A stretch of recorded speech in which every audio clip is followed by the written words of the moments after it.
Hi everyone, আমি এসে গেছি নতুন একটা ভিডিও নিয়ে, যেটা হবে মৃত্যুর পর ঠিক কি ঘটে আত্মার সঙ্গে। গরুড পুরাণের এই 5 পয়েন্টে রয়েছে সব প্রশ্নের উত্তর।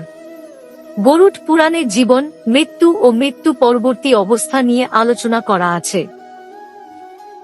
মৃত্যুর পর আত্মার সঙ্গে ঠিক কি ঘটে সেই বিষয়ে কি বলা আছে গরুড পুরাণে।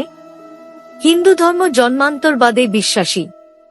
হিন্দু ধর্ম অনুসারে আমাদের শরীরের মৃত্যু হয়, কিন্তু আত্মা অবিনশ্বর, তাই মৃত্যুর পরও আত্মার উপস্থিতি বজায় থাকে।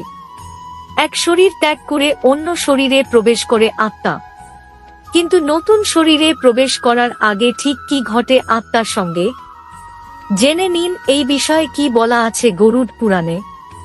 আর যারা যারা এখনো আমার চ্যানেলটিকে সাবস্ক্রাইব করনি, সাবস্ক্রাইব করে দাও, আর একটা লাইক না দিয়ে থাকলে আমার জীবন লাইক দিয়ে দাও প্লিজ।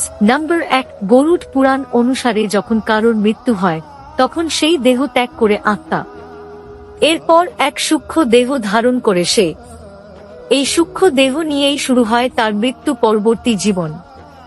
নাম্বার 2, মৃত্যুর পর কিছুক্ষণ সেখানেই অবস্থান করে আত্মা নিজের শরীরকে ছেড়ে যেতে তখন অত্যন্ত কষ্ট হয় তার।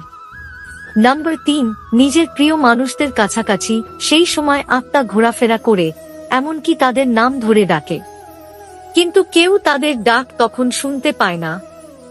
নাম্বার 4, মৃত ব্যক্তি সারা জীবনে কি ধরনের কাজ করেছেন, কতটা পাপ করেছেন, তার উপর নির্ভর করে মৃত্যুর পর তার আত্মা কেমন যন্ত্রণা ভোগ করবে।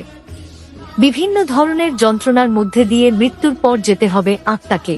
নাম্বার 5, দেহ পরিত্যাগ করার পর আত্মার সঙ্গে সাক্ষাৎ হয় মৃত্যুর দেবতা যমরাজের।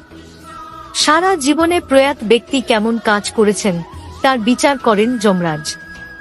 নাম্বার 6, প্রয়াত ব্যক্তির ভালো কাজ ও খারাপ কাজের ভিত্তিতে পরের জন্মে তিনি কি হয়ে জন্মবেন তা স্থির করেন যমরাজ।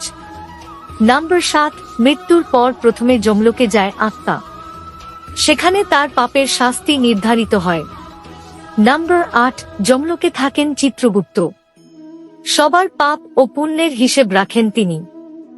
নাম্বার 9, জীবদ্দশায় যারা ভালো কাজ করেন মৃত্যুর পর তারা যমলোকের তৃতীয় স্তর স্বর্গে গমন করেন। মৃত্যু পরবর্তী অবস্থায় অত্যন্ত সুখের সময় কাটান এরা। নাম্বার 10, যমলোকের চতুর্থ স্তর হল নরক। জীবদ্দশায় নিজের যাবতীয় খারাপ কাজের শাস্তি ভোগ করতে এখানে আসে আত্মা। নাম্বার 11, যমলোকের বিভিন্ন স্তরে আলাদা আলাদা সময় কাটাতে হয় আত্মাকে। এর মধ্যে স্বর্গে থাকার সময় সবচেয়ে কম এবং নরকে থাকার সময় সবচেয়ে বেশি।